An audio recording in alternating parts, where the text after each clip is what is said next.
Et c'est parti pour les petites sorties. Bienvenue à tous sur BFM Grand Lille et BFM Grand Littoral. Ce week-end au programme, on a rendez-vous avec une infirmière qui ne va pas vous ausculter mais vous faire rire. Caroline Estremo sera sur la scène de la Comédie de Lille lundi et mardi. Allez l'applaudir. À suivre également Coup de cœur lecture tout à l'heure avec Franck du Furet du Nord à Lille. Les sorties ciné très attendues ce mois-ci du côté du Ciné Lumière d'Armentières. Mais d'abord, direction Boulogne-sur-Mer. Après Calais et le Touquet, je vous emmène donc ce week-end du côté de Boulogne-sur-Mer qui, ça y est, s'illumine aux couleurs de Noël avec 300 kilos de bonbons à distribuer, des dizaines d'artistes, 350 guirlandes installées, des décors, de la musique. Tout est fait pour vous faire rêver à partir de ce week-end. Ce samedi notamment, défilé depuis la rue nationale à partir de 17h. Le village de Noël prendra lui ses quartiers devant l'hôtel de ville à partir du week-end prochain.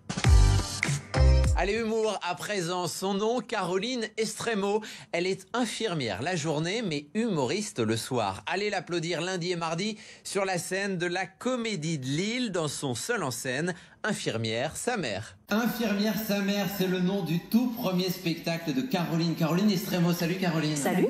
Alors, tu seras lundi et mardi, c'est bien ton premier spectacle. C'est tout à fait. Pour le défendre sur la scène de la Comédie de Lille, tu es réellement infirmière, ce n'est pas que dans le titre. Non, promis, je suis une vraie infirmière. On en parle juste après ça, regardez. Je suis infirmière aux urgences et aussi humoriste. Ouais, je sais. S'il y avait bien 2 métiers à pas faire en 2020... On connaît l'investissement que ça demande d'être infirmière, comme d'autres métiers, celui-là particulièrement, surtout en ce moment. Comment tu fais pour trouver du temps et pour faire de l'humour? Ah, bonne question. Maintenant, je suis en pause. J'ai demandé ma mise en dispo parce que je ne pouvais pas cumuler et le travail et les spectacles. Il y avait beaucoup trop de travail. Ma cadre ne savait plus quoi faire de mes congés. J'en avais plus, clairement. Donc, il a fallu faire un choix et je me suis lancée dans les spectacles. J'aime mon métier, j'aime les gens qui viennent m'embêter tout le temps. La la la la la la la. À faire un choix aujourd'hui, si tu devais choisir entre les deux carrières? Ah, elle est terrible cette question. Elle est terrible parce que je peux pas me dissocier totalement d'infirmière. Pour moi, on est infirmière à vie. Donc je continue à dire infirmière / humoriste. Donc là, c'est sûr, c'est un rêve de gosse qui est en train de se réaliser. Donc là, je kiffe le moment. Il y a quelques mois, on disait que l'une de tes professions était indispensable, l'autre pas du tout. Quel regard tu portes sur ça? Je vais dire que les deux ont un côté essentiel. N'est-ce pas? Puisque infirmière, on en aura toujours besoin. Et puis, je pense que l'humour, on en aura toujours besoin pour affronter le quotidien. On a parlé de choix de profession. Justement, t'en parles aussi dans ton spectacle. Regardez. Je peux faire infirmière? Non. Pourquoi? Parce que quoi? Parce que t'as peu d'arguments. Ok. Madame les arguments, viens voir. Tout droit, c'est le front. Au fond à gauche, c'est le burn-out. Si tu trouves pas d'emblée, tu demandes à Manu, il connaît tous les raccourcis. Allez. Alors, ce qu'on voit dans ces extraits de ton spectacle, donc infirmière sa mère, c'est que l'une de tes professions en inspire l'autre. Oui, tout à fait. Ah oui, obligé. C'est-à-dire que ce qu'on vit au quotidien, nous les infirmiers, on a besoin de... C'est drôle. Alors, c'est pas vraiment ce que je veux dire, mais tu es obligé de rire de ce que tu vois au quotidien, sinon tu pourrais pas. Sinon tu sombres. Bien sûr. Donc, effectivement, ce que je fais sur scène, en fait, c'est ni plus ni moins que ce que font tous les soignants dans les salles de pause. On déverse, on rigole et on se marre de ce qui nous arrive. Donc ça veut dire que sur scène, tu nous montres les coulisses de ton métier d'infirmière. Oui. Et donc quand tu es infirmière, t'inverses aussi, tu prends ce que tu vis sur scène et tu fais rire tes collègues. J'ai pas eu l'occasion encore du coup de revenir pour parler de la scène. Mais en tout cas, quand j'étais à l'hôpital, j'utilisais beaucoup l'humour pour détendre les patients. Vous savez, les urgences, c'est comme Tinder. Jusqu'au dernier moment, tu sais jamais sur quoi tu vas tomber. Ce spectacle, tu l'as écrit seul? Oui. En fait, ça a commencé que j'ai posté une vidéo sur les réseaux sociaux comme ça pour plaisanter. Ouais. Et en fait, ça a fait le buzz. Et il se trouve qu'il y a une ancienne infirmière qui avait monté un théâtre à Torigny-sur-Marne, le théâtre en Bordeaux, qui m'a contacté, qui m'a dit écoute, écris un spectacle et viens jouer. Moi, j'ai toujours voulu voir une infirmière sur scène. Et voilà comment ça a commencé. Sans avoir fait de théâtre avant? J'ai déjà fait du théâtre, mais t'es pas seule sur scène, tu vois. C'est ça. Comment tu te dis, je suis capable d'écrire un spectacle qui dure 1h20? Ça, je le savais pas. Franchement, j'ai posé un coussin au sol, j'ai délimité dans mon salon pour dire ça, c'est la scène, voilà.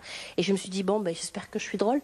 Et voilà. De la même façon qu'on ressemble pas aux infirmières, tu sais, c'est trop super stylé dans les séries américaines, avec leur tenue cintrée, colorée, et leur stéthoscope, attends, tu crois. Toi en France, infirmière, tu t'amuses à mettre un stéto autour du cou, mais on te plaque au sol direct.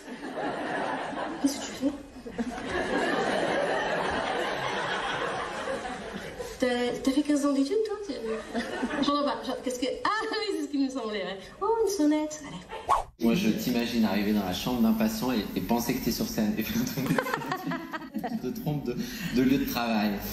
Donc, infirmière, sa mère, la qualité à avoir pour ces deux métiers, c'est aimer les gens. Oui, bien sûr. Il faut les aimer. Bon, parfois c'est compliqué, mais non. Bah, il faut les aimer. Il faut, je sais pas, moi, il faut avoir du courage dans certains moments parce que c'est pas toujours facile et c'est pas facile de monter sur scène. Je pense qu'il faut avoir du courage pour ça ou être un peu fou, je ne sais pas. Et dans tous les cas, je pense qu'il faut aimer rire et aimer rendre le sourire. Tenez-moi, Ryan. Oui, qu'est-ce qu'il y a? Vous avez froid. Et oui, la clim, c'est terrible. Et donc, vous voulez une couverture? Écoutez, je vais lui donner quelques minutes, hein? Et j'arrive. Si vous étiez patient et que vous m'avez connu, je m'excuse, je ne sais pas ce qui s'est passé, mais j'espère que ça s'est bien passé. Et puis que vous soyez soignant ou moldu, venez me voir. Si vous avez envie de passer une bonne soirée, je serai là. Et tu seras donc lundi et mardi à la Comédie de Lille. Merci Caroline. Merci à toi. Allez, dans les salles obscures à présent, tout un tas de sorties à ne surtout pas louper en ce mois de décembre, notamment au Ciné Lumière d'Armentières où l'on retrouve Louane. Le 21 décembre, nous projetons le premier Matrix qui précédera l'avant-première de Matrix 4. Donc une soirée spéciale Matrix et Wachowski, le tout pour 12 €. Ainsi qu'une avant-première spéciale pendant les vacances de Noël. Le 27 décembre, retrouvez Kingsman Première Mission, le troisième opus préquel de la série Kingsman. Et pour les prochaines sorties, ne vous inquiétez pas, vous pouvez déjà retrouver dès maintenant SOS Fantôme l'héritage, donc SOS Fantôme 3 au cinéma d'Armentières et également en pré-vente, que ce soit sur notre site ou en caisse, les prochaines places pour Les Tuches 4. Voilà, c'était Louane, c'était un plaisir. Merci. Les Tuches 4 qui seront à l'affiche à partir de mercredi prochain. Allez, pour le plaisir, bande annonce. Alors Marteau, t'aimes toujours autant travailler? Je me régale chez Magazone. Enfin, j'ai commandé une pizza chez Magazone, ils m'ont jamais livré. C'est une pizza à 8 fromages, enfin 2 pizzas 3 fromages. 2 x 3, ça fait 6. Prouve-le. Vous la rabibochez, les beaux frères ennemis? C'est ce que je disais déjà. Mais moi j'écoutais pas. Non. Ça va être long. Just Kids, des nouvelles de nuit, Patti Smith, Tonino Belloquista. La Daronne, Sérotonine, Michel Houellebecq. Anne-Laure Caire. Allez, livrez-vous à présent. On retrouve Franck du Furet du Nord à Lille. Bonjour Franck. Bonjour Colas. Et cette semaine, vous avez choisi de nous parler de Milliru à Lille. C'est un guide touristique spécialement conçu pour les enfants. Voilà, c'est un petit guide, il faut l'emmener avec vous et préparer votre visite de Lilloise. Hein, c'est vraiment un guide pour les jeunes enfants avec parents. Vous prenez ça et vous arpentez l'île et vous allez découvrir toutes les richesses de la capitale des Flandres. C'est vraiment des petites questions simples pour arpenter les rues lilloises. Là, on est sur la grande place de Lille. Tu vois, on tourne les mots et les lettres que tu vois là-haut, le Lille, la Deux, le Flore, les cloches, l'idéal ou le beffroi. Donc, en fonction des lieux où tu es, tu as un espèce de petit questionnaire. Vraiment, c'est 2 petits personnages que tu suis qui s'appellent Flore et Basile. Allez, viens, je t'y emmène. Et voilà pour les petites sorties, j'espère que ça vous a plu. Il ne me reste plus qu'à vous souhaiter un excellent week-end. On se retrouve la semaine prochaine. D'ici là, évidemment, on s'appelle et on se dit quoi ?